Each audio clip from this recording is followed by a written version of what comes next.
الله فقد افترى إثما عظيما.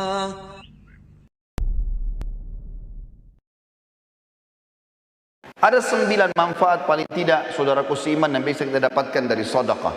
Yang pertama, sedekah itu akan mensucikan jiwa, akan membuat jiwa ini jadi bersih, jadi baik. Kalau hati keras, banyak malas berbuat ibadah dan malah terbuka pintu maksiat, maka sedekah salah satu pintu utama untuk mensucikan jiwa. Sebagaimana Allah sebutkan dalam surah At-Taubah ayat 103. A'udzu billahi minasyaitonir rajim. Khudh min amwalihim shadaqatan tutahhiruhum wa tuzakkihim biha wa shalli 'alaihim. Inna salataka sakanul lahum wallahu samii'un 'alim. Ambillah zakat atau sedekah dari sebagian harta mereka hai Muhammad, dan dengan zakat atau sedekah itu engkau telah membersihkan dan mensucikan jiwa mereka, dan berdoalah untuk mereka. Sesungguhnya doamu menjadi ketentraman jiwa mereka, dan Allah Maha mendengar lagi Maha mengetahui. Ulama tafsir mengatakan yang dimaksud dengan watu zakihim dan mensucikan jiwa mereka adalah membersihkan dosa-dosa mereka, melapangkan dada-dada mereka, serta membukakan semua pintu-pintu kebaikan dalam kehidupan mereka. Yang kedua, sedekah adalah bentuk ketundukan kepada Sang Pencipta Allah. Allah Subhanahu wa taala menyebutkan dalam Al-Qur'an, mengingatkan kepada kita kekal ditelawakan oleh orang beriman sampai hari kiamat. Kalau sedekah yang dikeluarkan akan mendatangkan kebahagiaan, dan kalau tidak dikeluarkan justru akan jadi penyesalan pada hari kiamat.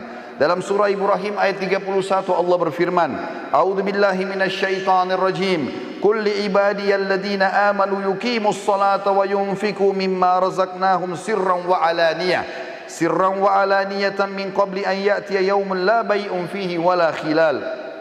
Al-ayah. Katakanlah kepada hamba-hambaku hai Muhammad yang telah beriman, hendaklah mereka mendirikan solat dan menafkahkan sebagian rezeki yang kami berikan kepada mereka, baik secara sembunyi-sembunyi atau terang-terangan, sebelum datang hari kiamat, di mana pada hari itu tidak ada lagi jual beli dan tidak ada lagi persahabatan. Juga dalam surah Al-Baqarah ayat 254 Allah berfirman, A'udzu billahi minasyaitonir rajim. Ya ayyuhalladzina amanu anfiqu mimma razaqnakum min qabli an ya'tiya yaumun la bay'un fihi wala khullatun wala syafa'ah wal kafiruna humudz zalimun. Hai orang-orang yang beriman, yang sudah merasa memiliki iman kepada Allah, Allah memanggil kita semua. Belanjakanlah di jalan Allah sebagian dari rezeki yang telah kami berikan kepada kalian sebelum datang hari yang mana pada hari itu tidak ada lagi jual beli, tidak ada lagi pertolongan, dan orang-orang kafir adalah orang-orang yang zalim.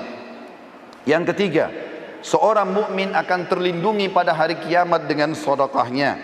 Dikatakan dalam sebuah hadis dari Uqbah bin Amir radhiyallahu anhu, beliau berkata, saya mendengarkan Rasulullah sallallahu alaihi wasallam bersabda, kullu imri'in fi dhilli sadaqatihi hatta yufsala bainan nas atau qala hatta yuhkama bainan nas.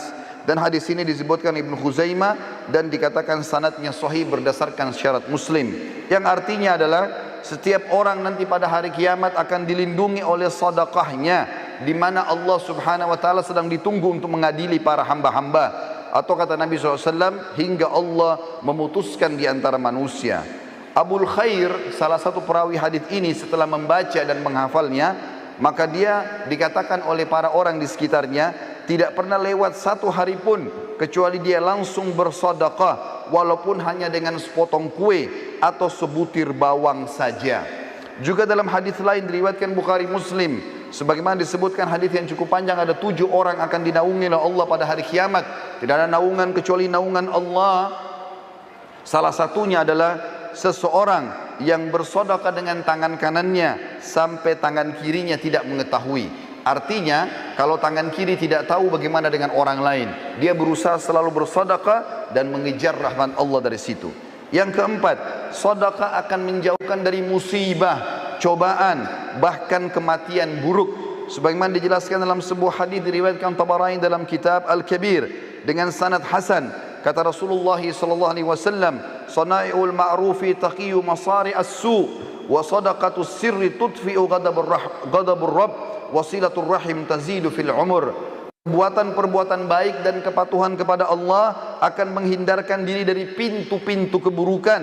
Sedekah yang tersembunyi akan memadamkan amarahnya Sang Pencipta Allah dan menyambung tali silaturahim, akan menambah umur. Di dalam hadis yang lain dari Anas bin Malik radhiyallahu anhu, bahwasanya Rasulullah sallallahu alaihi wasallam bersabda, "Innas sadaqata la tudfi'u ghadabur rabb wa tadfa'u an mitati su'." Ketahuilah bahwasanya sedekah dapat memadamkan amarahnya Sang Pencipta karena sudah melanggar dan menghindarkan diri dari kematian yang buruk.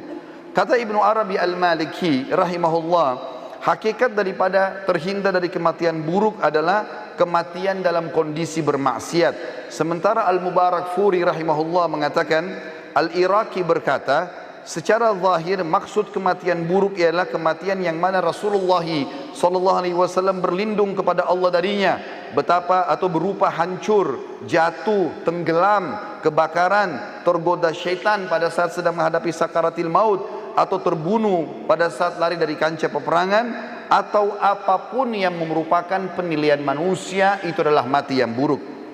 Yang kelima, sedekah adalah pelita kehidupan, akan memberikan cahaya pada wajah, pada tubuh, pada perilaku-perilaku, pada rumah tangga, pada usaha, pada interaksi dengan manusia.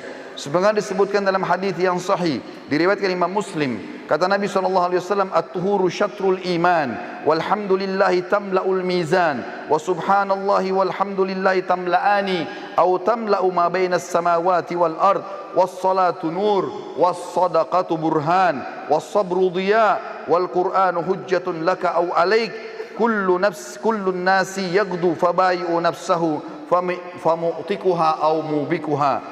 Bersuci itu adalah bagian daripada keimanan. Alhamdulillah kalau diucapkan akan memenuhi timbangan pada hari kiamat.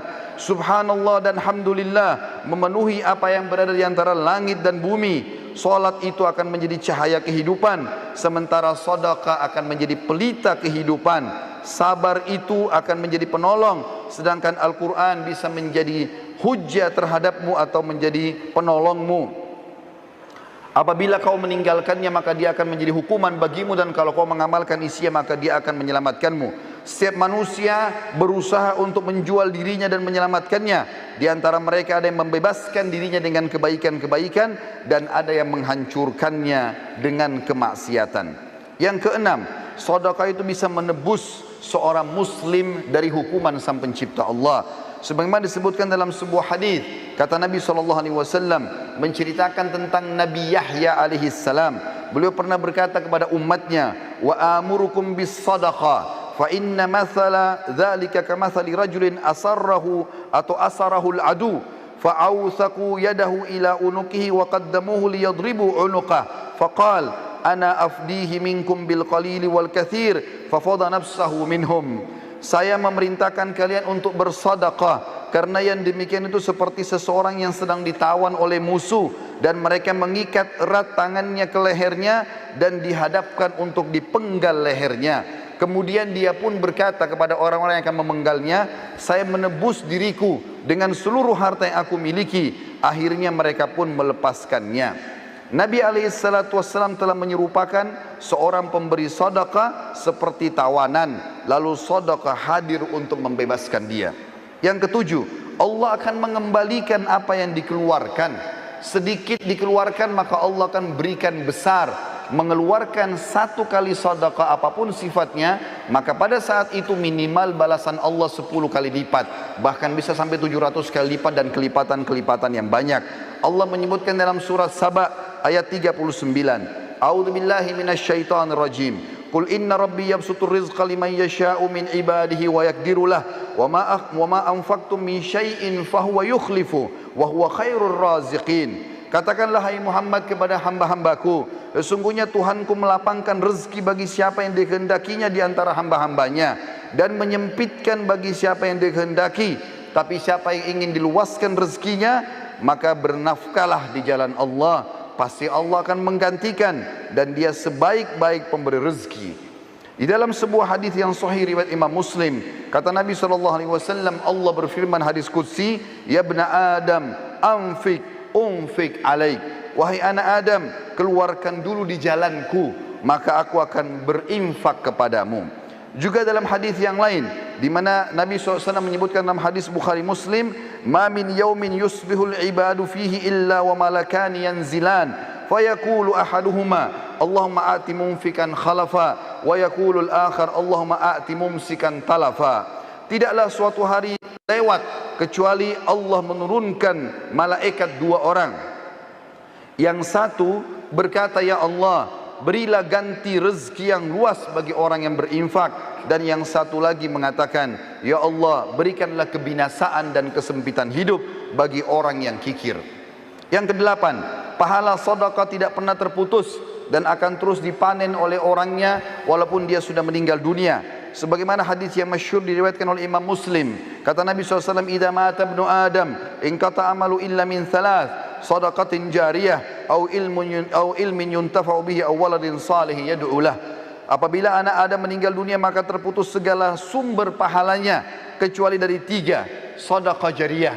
Berapa banyak teman-teman sekalian celengan masjid yang lewat depan kita yang sudah jelas-jelas dipakai untuk aktivitas kebaikan, tapi kita sia-siakan, bahkan kita berusaha untuk mencari uang yang paling kecil, padahal itu akan menjadi amal jariah buat kita. Mungkin untuk pembangunan, tempat kamar mandi, atau mungkin biaya untuk kegiatan-kegiatan agama. Berapa banyak yang kita bisa dapatkan, tapi orang sering melewatkan kotak-kotak amal tanpa memberikan sedekah. Berapa banyak orang miskin yang sudah minta depan matanya, maka syaitan membisikkan sambil mengatakan orang itu masih kuat, mungkin anak pinjaman atau apalah bahasa syaitan, dan dia masih bisa bernegosiasi dengan syaitan sehingga buku amalnya kosong dari sedekah pada hari itu.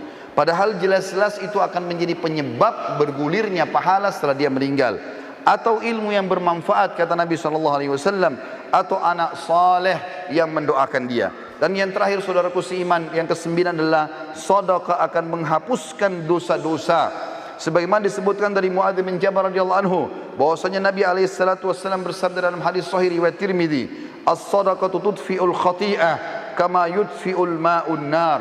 Ketahuilah sedekah akan menghapus kesalahan sebagaimana air memadamkan api. Nabi SAW adalah orang yang paling gemar bersedekah. Bahkan dalam riwayat dijelaskan kalau Nabi SAW tidak pernah menolak siapapun yang minta kepada beliau. Dari Jabir bin Abdullah radhiyallahu anhu, beliau berkata, "Ma su'ila Rasulullah SAW syai'an qad faqala la." Tidak pernah Rasulullah SAW dimintai sesuatu lalu dia mengatakan tidak. Juga dari Anas bin Malik beliau berkata, "Masu'ila Rasulullah SAW alal islami syai'an illa a'tah, wa laqad ja'ahu rajulun fa'atahu ghanaman baina jabalaini, faraja ila qaumi faqala ya qaum aslimu, fa inna Muhammadan yu'ti ata'an la yakhshal faqr." Tidaklah Rasulullah SAW dimintai sesuatu kecuali pasti beliau selalu memberi. Bahkan beliau pernah memberi seseorang yang belum masuk Islam, ada domba yang berada di antara dua gunung, sampai akhirnya dia pulang ke kaumnya lalu mengatakan, "Hai kaumku, masuklah kalian ke dalam Islam karena Muhammad memberikan pemberian yang tidak akan pernah membuat kita miskin." Bahkan Nabi SAW mengajarkan para istri beliau. Di antaranya beliau berkata kepada Aisyah pada saat sudah menyembelih seekor domba, lalu beliau bertanya waktu sudah disuruh bagi-bagikan, kata Nabi SAW, "Bagilah." Maka Nabi SAW balik setelah itu bertanya kepada Aisyah, "Ma baqiya minha?" Apa yang tersisa darinya hai Aisyah? Qalat, maka Aisyah berkata radhiyallahu anha, "Ma baqiya minha illa katifuha." Tidak tersisa lagi ya Rasulullah kecuali bagian lengannya saja, dan itu pun saya siapkan untuk anda. Maka kata Nabi SAW, "Baqiya kulluha ghaira katifiha." Ketahuilah bahwasanya tersisa semuanya, justru yang tertinggal hanyalah lengannya saja atau pundaknya saja. Artinya yang sudah kamu sedekahkan, justru itu yang terbaik yang kita panen pahalanya pada hari kiamat, dan itu yang kekal, sementara yang tertinggal kita makan akan habis dengan itu. ومن يشرك بالله فقد افترى إثما عظيما.